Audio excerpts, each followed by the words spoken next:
फाल्गुन अमावस्या व्रत कथा। जय श्री कृष्णा। राधे राधे दोस्तों, आप सभी पर भगवान श्री कृष्ण की कृपा सदैव बनी रहे, इसलिए मंगल कामना के साथ आज के वीडियो का शुभारंभ करती हूँ। आज फाल्गुन मास की अमावस्या तिथि है। हिंदू धर्म में फाल्गुन मास की अमावस्या को बहुत ही महत्वपूर्ण माना गया है। हिंदू कैलेंडर के अनुसार हर माह के कृष्ण पक्ष का 15वां दिन अमावस्या कहलाता है और फाल्गुन मास की अमावस्या तिथि को फाल्गुन अमावस्या के नाम से जाना जाता है। पितृतर्पण, श्राद्ध, भगवान विष्णु और शिव जी की पूजा के लिए यह दिन बहुत ही खास माना जाता है। फाल्गुन अमावस्या विशेष रूप से महत्वपूर्ण होती है क्योंकि इससे एक दिन पहले ही महाशिवरात्रि का पर्व मनाया जाता है। मान्यता है कि फाल्गुन अमावस्या पर देवताओं का निवास संगम तट पर होता है। धार्मिक मान्यताओं के अनुसार आज के दिन गंगा स्नान एवं दान करने से मनुष्य को जीवन में सफलता प्राप्त होती है और पितृ प्रसन्न होते हैं। आज के दिन फाल्गुन मास की अमावस्या की कथाओं को सुनने से मनुष्य के सभी पाप और संकट दूर हो जाते हैं तथा उसकी मनोकामनाएं पूर्ण होती हैं। तो आज मैं आपको सुना रही हूँ फाल्गुन मास अमावस्या की बड़ी ही दुर्लभ कथा। अतः इन सभी कथाओं को बड़ी ही श्रद्धा और प्रसन्न चित्त मन से पूरा अवश्य सुनिए। तो चलिए आज की इस कथा को हम शुरू करते हैं। कथा शुरू करने से पहले आप सभी से निवेदन है कि चैनल को सब्सक्राइब करें और कमेंट बॉक्स में जय श्री कृष्णा, राधे राधे, जय श्री हरि विष्णु लिखकर अपनी हाजिरी अवश्य लगाएं। तो चलिए आज की कथा शुरू करते हैं। पौराणिक कथा के अनुसार एक साहूकार के 7 बेटे और 7 बहुओं के साथ एक बेटी भी थी। साहूकार के घर रोज एक जोगी आता था जिसे साहूकार की बहू भिक्षा देती थी। उस जोगी को जब साहूकार की बेटी भिक्षा देने के लिए आती तो वह उसे भिक्षा नहीं लेता था और कहता कि तेरे भाग्य में सुहाग की जगह दुहाग लिखा है। लड़की को उस जोगी की यह बात बहुत बुरी लगती और एक दिन वह अपनी माँ से रोते रोते जोगी की बात बताती है। सारी बात सुनकर माँ कहती है कि कल जब जोगी आएगा तब मैं सुनती हूँ कि वह क्या कहता है और क्यों कहता है। अगले दिन फिर जोगी आता है तो साहूकारनी छिप कर बैठ जाती है और लड़की को भिक्षा देने भेजती है। जोगी उससे भिक्षा नहीं लेता और फिर वही बात दोहराता है कि तेरे भाग्य में सुहाग की बजाय दुहाग लिखा है। लड़की की माँ बाहर निकल कर आती है और जोगी से कहती है कि एक तो हम तुम्हें भिक्षा देते हैं और तू हमें गाली देता है। जोगी कहता है कि मैं गाली नहीं दे रहा हूँ, जो बात सच है वही कह रहा हूँ। इसके भाग्य में जो लिखा है मैं वही सच आपको बता रहा हूँ। सारी बातें सुनने पर लड़की की माँ कहती है कि जब तुझे सारी बात पता है तो इससे बचने का उपाय भी पता होगा, वह बता। जोगी कहता है कि 7 समंदर पार एक धोबन रहती है जिसका नाम सोना है। वह अमावस्या का व्रत करती है।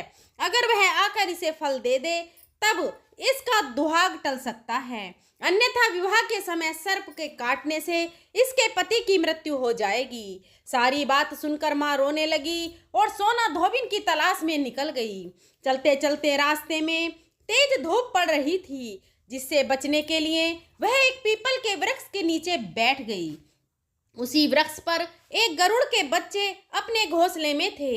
एक सांप आया और गरुड़ के बच्चों को खाने के लिए लपका, लेकिन साहूकारनी ने उस सांप को मारकर बच्चों की रक्षा की।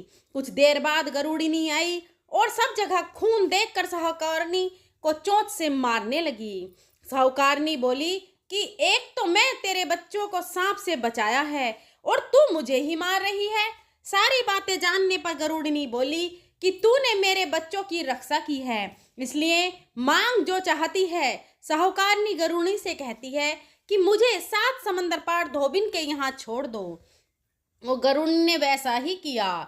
साहूकारनी वहां पहुंच तो गई लेकिन सोचने लगी इसे कैसे मनाऊं। सोना धोबिन की 7 बहुएं थीं, लेकिन घर के काम को करने के लिए सदा आपस में लड़ती झगड़ती रहती थीं। रात को जब सब सो जाते तो ब्राह्मणी साहूकारनी के घर जाती और चुपके से सारा काम करके उजाला करने से पहले चली भी आती। सारी बहुएं आपस में यही सोचती कि कौन सी बहू है जो सारा काम कर देती है, लेकिन एक दूसरे से पूछने की हिम्मत किसी की भी नहीं थी। एक दिन सोना धोबिन ने भी सोचा कि आजकल बहुएं लड़ती भी नहीं हैं और काम भी सारा हो जाता है। सोना धोबिन ने सारी बहुओं को बुलाया और पूछा कि आजकल तुम लड़ती भी नहीं हो और घर का सारा काम भी हो जाता है।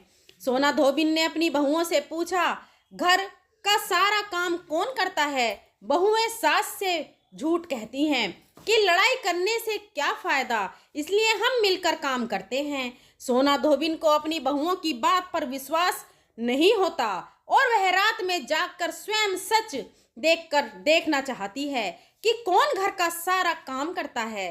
रात होने पर सोना धोबिन छिपकर बैठ जाती है और देखूं कौन सी बहू काम करती है। रात हुई तो वह देखती है कि एक औरत चुपके से घर में घुस रही है। वह देखती है कि उसने घर का सारा काम कर दिया है और जाने की तैयारी में है।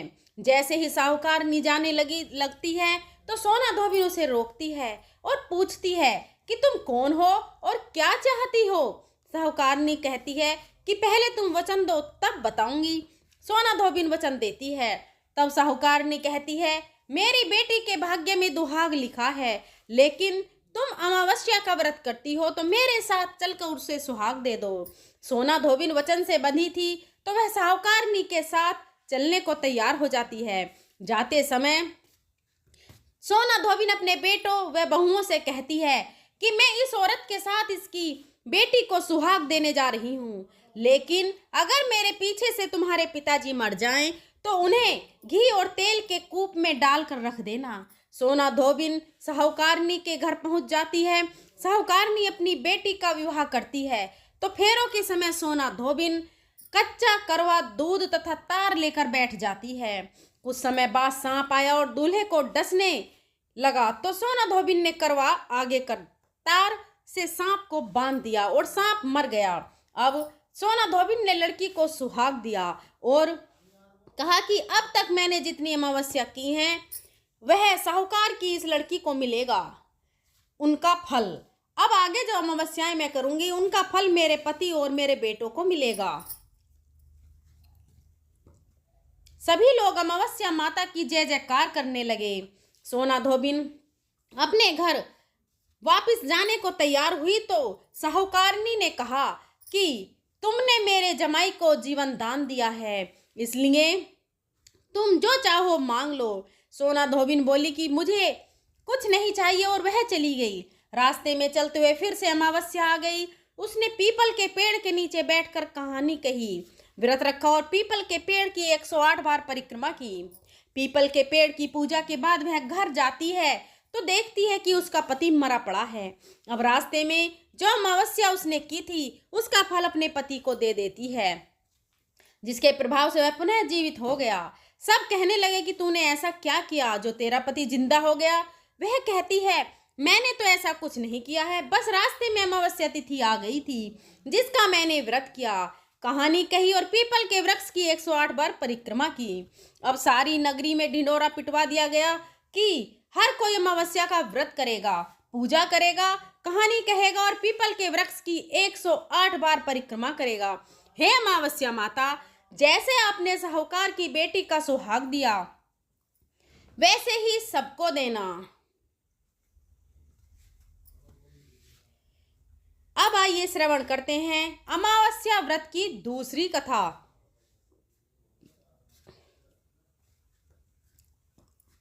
पौराणिक कथा के अनुसार एक गांव में सास और बहू अकेले रहते थे और उनका बेटा विदेश में कमाने के लिए गया हुआ था। सास और बहू बहुत प्रेम से रहते थे। दोनों एक दूसरे की देखभाल भी करते थे। एक दिन बहू ने खाना नहीं खाया। तब सास बहू से पूछने लगी कि बेटा, आज तुमने खाना क्यों नहीं खाया? तब बहू कहने लगी, सासू माँ, आज मेरा अमावस्या माता का व्रत है, इसलिए मैंने खाना नहीं खाया। तब सास ने कहा, बहू, यह व्रत क्या होता है और इस व्रत को करने से क्या फल मिलता है, मुझे भी समझाओ। तब बहू कहने लगी, सासू माँ, अमावस माता का व्रत करने से बहुत पुण्य मिलता है, घर में अन्न धन भरा रहता है, सुख शांति बनी रहती है और अटल सुहाग मिलता है। तथा पुत्र की प्राप्ति होती है। इसी तरह से 3 पनौती अमावस्या माता का व्रत भी रखा जाता है। इस व्रत में हर वर्ष अलग अलग खाना खाया जाता है और विष्णु भगवान के मंदिर में चढ़ावा चढ़ाया जाता है या फिर किसी ब्राह्मण को दान दक्षिणा दी जाती है। इस व्रत में पहले साल शक्कर, घी और चावल से बना खाना खाया जाता है। पहले साल व्रत पूर्ण होने के बाद 1.25 किलो चावल, 1 कटोरी घी और 1 कटोरी शक्कर का दान किसी ब्राह्मण देवता को दान में दिया जाता है। दूसरे साल जौ, घी और शक्कर से बना खाना खाया जाता है। इसी तरह जब दूसरे साल का व्रत पूर्ण हो जाए तब 1.25 किलो जौ, 1 कटोरी घी और 1 कटोरी शक्कर किसी मंदिर में चढ़ाया जाता है या किसी ब्राह्मण को दान में देना होता है। तीसरे साल गुड़, तिल और घी से बने व्यंजन खाने चाहिए। जब तीसरे साल व्रत पूर्ण हो जाए तब आधा किलो तिल, गुड़ और 1 कटोरी घी किसी मंदिर में चढ़ाया जाता है या ब्राह्मण को दान में दिया जाता है। सासू माँ इसे ही 3 पनौती अमावस्या का व्रत कहा जाता है। फिर बहू बताने लगी कि माँ जी, इस व्रत का संकल्प लेने के बाद इसे पूरा करना जरूरी होता है। अगर पूरा नहीं करते तब घर परिवार में झगड़ा और अशांति हो जाती है। जब सासू माँ कहने लगी, बहू मेरी तो उम्र हो गई है लेकिन तुम यह व्रत जरूर करना, तब बहू यह व्रत करना प्रारंभ करती है। एक दिन बहू ने किसी के कहने पर गेहूं से बनी रोटी खा ली और अमावस्या माता इस बात से नाराज हो गई। जो सास और बहू कभी बहुत प्रेम से रहती थी, अब उन दोनों में झगड़े होने लगे। सभी गांव वाले भी हैरान हो गए कि इनके घर में यह सब क्या हो रहा है। सास अपनी बहू को कहने लगी, जब से तुम हमारे घर में बहू बनकर आई हो तब से हमारे घर की लक्ष्मी चली गई है। तुम हमारे लिए बिल्कुल शुभ नहीं हो। तब बहू ने कहा, माँ जी, आपके घर की लक्ष्मी चली गई है तो मुझे बताओ कि कहाँ मिलेगी, मैं लक्ष्मी को लेकर आऊंगी। तब सासू माँ कहने लगी, बहू लक्ष्मी तुम्हें समुद्र के बीच में भगवान विष्णु के पैर दबाते हुए मिलेगी। तब बहू यह कहकर चली जाती है कि माँ जी, अब तो मैं लक्ष्मी जी को लेकर ही वापस आऊंगी, नहीं तो मैं इस घर में पैर नहीं रखूंगी। ऐसा कहकर बहू लक्ष्मी की खोज में चली गई। जब बहू लक्ष्मी की खोज के लिए निकली तब उसे बीच रास्ते में गाय मिली। गाय बहू से पूछने लगी, आप कहाँ जा रही हैं?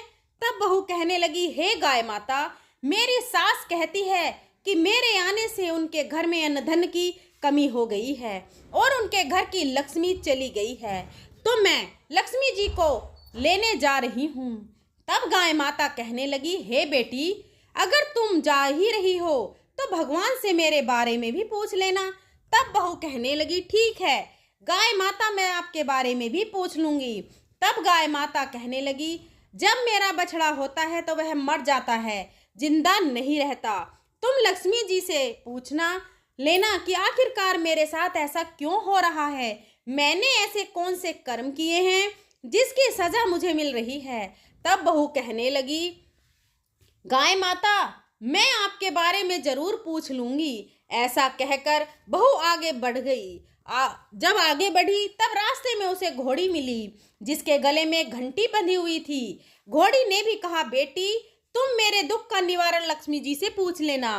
तब बहू कहने लगी, मैं जरूर पूछ लूंगी। ऐसा कहकर बहू आगे बढ़ गई। आगे जाते ही बहू को एक अंधा और बहरा बुजुर्ग मिला। उसने भी बहू में अपनी समस्या के निवारण के लिए पूछने को कह दिया। तब बहू उसकी समस्या भी भगवान से पूछने का कहकर आगे बढ़ गई। आगे जाते ही बहू को एक बूढ़ी औरत मिली जो कि हाथ और पैर से अपाहिज थी। उसने भी बहू से कहा, बेटी, जब तुम भगवान से मिलो तो उनसे पूछना कि आखिरकार मैं अपाहिज क्यों हूँ, मैंने ऐसे कौन से कर्म किए थे। तब बहू उसकी समस्या पूछने के लिए तैयार हो गई और फिर आगे बढ़ गई। आगे जाते जाते बहुत थक गई और एक आम के पेड़ के नीचे बैठ गई। आम का पेड़ बड़ा खुश होकर बहू से पूछने लगा, बेटी, तुम कहाँ से आई हो और कहाँ जा रही हो? तब बहू कहने लगी, मैं लक्ष्मी जी को लेने जा रही हूँ। तब पेड़ भी अपनी समस्या भगवान से पूछने के लिए कहने लगा, मेरे पेड़ पर लगे हुए आम खट्टे ही क्यों होते हैं, इस बारे में बहू रानी भगवान से जरूर पूछ लेना। तब बहू पेड़ की समस्या लेकर आगे बढ़ गई। थोड़ी दूर जाने पर बहू को एक तलाई मिली। वह भी बहू से कहने लगी, बहू तुम भगवान से पूछना कि मेरी तलाई का पानी इतना मैला क्यों है, कोई भी यहाँ आकर पानी नहीं पीता। तब बहू कहने लगी, जरूर पूछ लूंगी। ऐसा कहकर बहू आगे बढ़ गई। बहुत दिन से जंगल में चलते चलते वह थक गई थी। उसे भूख भी लगी थी, लेकिन खाने को कुछ नहीं मिला, तो वह भूख और प्यास से बेचैन हो गई और जंगल में बेहोश हो गई। उसी समय भगवान श्री हरि और माता लक्ष्मी घूमते हुए उधर जा रहे थे। तब माता लक्ष्मी विष्णु भगवान से कहने लगी, हे नाथ, यह तो आपकी बहुत बड़ी भक्त है, आप इसके दुख का निवारण कीजिए। तब भगवान श्री हरि कहते हैं, इस संसार में तो बहुत से जीव दुखी हैं, सभी अपने अपने कर्मों का फल भोग रहे हैं, मैं किस किस के दुख का निवारण करूं। तब माता लक्ष्मी भगवान श्री हरि से विनती करने लगी, कहने लगी कि वह भूखी प्यासी है, अगर इसे ऐसे में जंगल में छोड़ दिया जाए तो जंगल के जानवर इसे खा लेंगे। माता लक्ष्मी की बात सुनकर भगवान श्री हरि एक साधु का वेश धारण कर बहू के पास गए और उसे होश में लेकर आए। बहू के होश में आते ही साधु वेश में भगवान उससे पूछने लगे, तुम यहाँ क्यों आई हो और कहाँ जा रही हो। तब बहू ने सारी बात बता दी। उसकी बात सुनकर भगवान श्री हरि और माता लक्ष्मी प्रकट हो गए और उनके साथ साथ अमावस माता भी प्रकट हो गईं। बहू यह देखकर उनके चरणों में गिरकर उन्हें प्रणाम करने लगी। तब अमावस माता बहू से कहने लगी, बेटी तूने मेरे व्रत को खंडित किया है, इसी की सजा तुझे मिली है, लेकिन अब मैं तुझे क्षमा करती हूँ। अब तुम घर को जाओ, तुम्हारा घर अन्न और धन से भर जाएगा, तुम्हारा घर सुंदर महल में बदल जाएगा और तुम्हारी सभी मनोकामनाएं भी पूर्ण हो जाएंगी। यह सब होने के पश्चात बहू ने रास्ते में जो जो भी मिला था उन सभी के दुखों का निवारण करने के लिए विनती की। तब भगवान श्री हरि कहने लगे, गाय ने कभी अपना दूध किसी और को नहीं पिलाया, इस कारण उसके बछड़े जिंदा नहीं रहते, तुम उसका दूध पी लेना, फिर उसके बाद उसके बछड़े जिंदा रहने लगेंगे। और घोड़ी पिछले जन्म में आटा पीसने वाली महिला थी, वह किसी को आटा पीस कर नहीं देती थी, इसलिए उसके गले में चक्की के पाट बंधे हुए हैं, तुम उसके पाट खोल देना, वह बिल्कुल ठीक हो जाएगी। और वह बुजुर्ग कभी भगवान के मंदिर नहीं गया, ना कभी उसने भगवान के भजन सुने, तुम उसे ले जाकर मंदिर में दर्शन करवा देना, इससे वह ठीक हो जाएगा। अपाहिज महिला ने कभी अपनी जवानी में दान पुण्य नहीं किया, इसलिए उसकी यह सजा मिली है। तुम उससे कुछ भी दान करवा देना तो उसकी विकलांगता दूर हो जाएगी। और वह आम का पेड़, उसने तो कभी अपने पेड़ के आम किसी बच्चे को खाने को नहीं दिए, इसी कारण उसके सभी आम खट्टे होते हैं। अब तुम उस पेड़ का आम खा लेना, फिर उसके बाद से उस पेड़ पर मीठे आम आने लगेंगे। और तलाई का पानी पिछले जन्म में देवरानी जेठानी थी, वह हमेशा आपस में झगड़ा करती रहती थी, इसलिए उसका पानी मैला है, तुम उसका पानी पी लेना तो वह तलाई शुद्ध हो जाएगी, फिर लोग यहाँ आकर पानी पीने लगेंगे। इस प्रकार बहू ने भगवान श्री हरि, माता लक्ष्मी और अमावस माता को प्रणाम किया, उन्हें धन्यवाद किया और अपने घर लौटने के लिए तैयार हो गई। रास्ते में उसे जो जो भी मिला उनकी सभी समस्या भगवान के कहे अनुसार वह दूर करती चली गई। सभी ने उसे भर भर कर आशीर्वाद दिया। घर पहुंचते ही उसका टूटा फूटा घर एक सुंदर महल में बदल गया। उसके घर में अन्न और धन के भंडार भर गए। अब बहू ने सासू माँ से कहा, सासू माँ आपने तो सच में कहा था कि मैं आपके लिए शुभ नहीं हूँ, मेरे जाने से ही आपके घर में लक्ष्मी आई है, अब आप यहाँ रहें, मैं मरने जा रही हूँ। तब सास ने कहा, बेटी यह सब तुम्हारे अमावस माता के व्रत करने का फल ही हमें मिला है, तुम यहीं पर रहो, अब तुम यहाँ से कहीं नहीं जाओगी। इस प्रकार सास और बहू खुशी खुशी रहने लगे। और फिर एक दिन सास का बेटा भी विदेश से वापस लौट आया। घर में जब उसने खूब धन दौलत और धन के भंडार देखे, तब उसकी माँ ने सारी बात अपने बेटे को बता दी। इस प्रकार वह लोग खुशी खुशी रहने लगे और तीनों मिलकर अमावस माता के व्रत रखने लगे। बोलिए अमावस माता की जय। हे अमावस माता, इस कथा को कहने, सुनने और हुंकार भरने वाले सभी भक्तों के घर में धन धान्य के भंडार भरना, सभी की रक्षा करना। अब आइए अंत में श्रवण करते हैं अमावस व्रत की तीसरी कथा।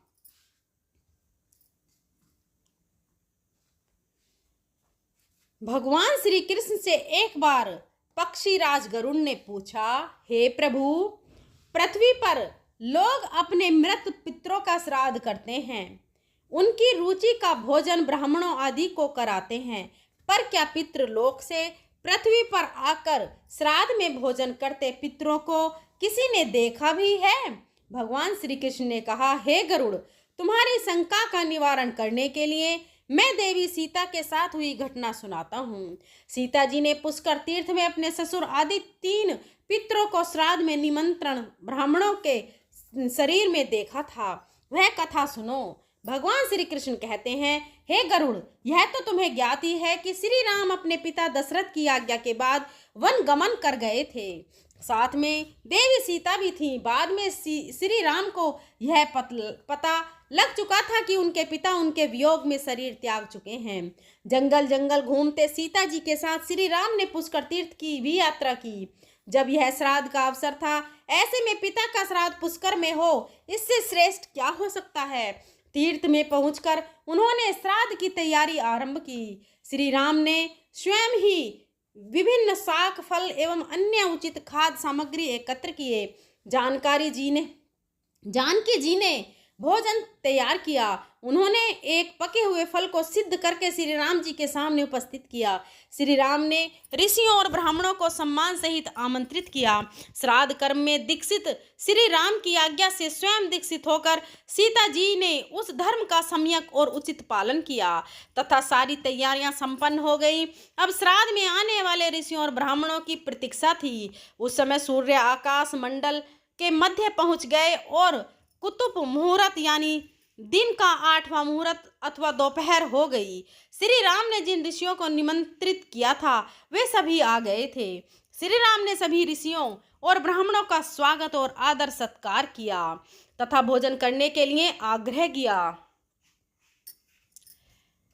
ऋषियों और ब्राह्मणों को भोजन हेतु आसन ग्रहण करने के बाद जानकी अन्न परोसने के लिए वहां आई। उन्होंने कुछ भोजन बड़े ही भक्तिभाव से ऋषियों के समक्ष पत्तों के बनी थाली पर परोसा। वे ब्राह्मणों के बीच भी गईं, पर अचानक ही जानकी भोजन करते ब्राह्मणों और ऋषियों के बीच से निकली और तुरंत वहां से दूर चली गईं। सीता जी लताओं के मध्य छिपकर जा बैठी। यह क्रियाकलाप श्री राम देख रहे थे। सीता के इस कृत्य से श्री राम को चकित हो गए। फिर उन्होंने विचार किया कि ब्राह्मणों को बिना भोजन कराए साध्वी सीता लज्जा के कारण कहीं चली गई होंगी। सीता जी एकांत में जा बैठी हैं। फिर श्री राम जी ने सोचा, अचानक इस कार्य का क्या कारण हो सकता है। अभी यह जानने का समय नहीं है। जानकी से इस बात को जानने से पहले मैं इन ब्राह्मणों को भोजन करा लूं, फिर उनसे बात कर कारण समझूंगा। ऐसा विचार कर श्री राम ने स्वयं उन ब्राह्मणों को भोजन कराया। भोजन के बाद ऋषियों को विदा करते समय भी श्री राम के मस्तिष्क में यह बात रह रहकर कौंध रही थी कि सीता ने ऐसा अप्रत्याशित व्यवहार क्यों किया। उन ब्राह्मणों के चले जाने पर श्री राम ने अपनी प्रियतमा सीता जी से पूछा, ब्राह्मणों को देखकर तुम लताओं की ओट में क्यों छिप गई थी? यह उचित नहीं जान पड़ता। इससे ऋषियों के भोजन में व्यवधान हो सकता था, वे कुपित भी हो सकते थे। श्री राम बोले, हे सीते, तुम्हें तो ज्ञात है कि ऋषियों और ब्राह्मणों को पितरों के प्रतीक माना जाता है। ऐसे में तुमने ऐसा क्यों किया? इसका कारण जानने की इच्छा है मुझे, अविलंब बताओ। श्री राम के ऐसा कहने पर सीता जी मुंह नीचे कर सामने खड़ी हो गई और अपने नेत्रों से आंसू बहाती हुई बोली, हे नाथ, मैंने यहाँ जिस प्रकार का आश्चर्य देखा है उसे आप सुने। इस श्राद्ध में उपस्थित ब्राह्मणों की अगली पांत में मैंने 2 महापुरुषों को देखा जो राजा जैसे प्रतीत हो रहे थे। ऋषियों ब्राह्मणों के बीच सजे धजे राजा महाराजा जैसे महापुरुषों को देख मैं अचरज में थी। तभी मैंने आपके पिताश्री के भी दर्शन किए। वह भी सभी तरह के राजसी वस्त्रों और आभूषणों से सुशोभित थे। आपके पिता को देखकर मैंने बिना बताए एकांत में चली आई थी। मुझे न केवल लज्जा का बोध हुआ वरन मेरे विचार में कुछ और भी आया। तभी निर्णय लिया, हे प्रभु, पेड़ों की छाल वलकल और मर्ग चर्म धारण करके मैं अपने ससुर के सम्मुख कैसे जा सकती थी। मैं आपसे यह सत्य ही कह रही हूँ। अपने हाथ से राजा को मैं वह भोजन कैसे दे सकती थी जिसके दासों के भी दास कभी वैसा भोजन नहीं करते। मिट्टी और पत्तों आदि से बने पात्रों में उस अन्न को रखकर मैं उन्हें कैसे देती। मैं तो वही हूँ जो पहले सभी प्रकार के आभूषणों से सुशोभित रहती थी और आपके पिताश्री मुझे वैसी स्थिति में देख चुके थे। आज मैं इस अवस्था में उनके सामने कैसे जाती। इससे उनके मन को भी क्षोभ होता। मैं उनको क्षोभ में कैसे देख सकती थी। क्या यह कहीं से उचित होता। इन सब कारणों से हुई लज्जा के कारण मैं वापस हो गई और किसी की दृष्टि न पड़े इसलिए सघन लताओं में आ बैठी। गरुड़ जी बोले, हे भगवान, आपकी इस कथा से मेरी शंका का उचित निवारण हो गया कि श्राद्ध में पितृगण साक्षात प्रकट होते हैं और वे श्राद्ध का भोजन करने वाले ब्राह्मणों में उपस्थित रहते हैं। हर हर महादेव। अगर वीडियो पसंद आई हो तो हमारे चैनल को सब्सक्राइब करें। धन्यवाद।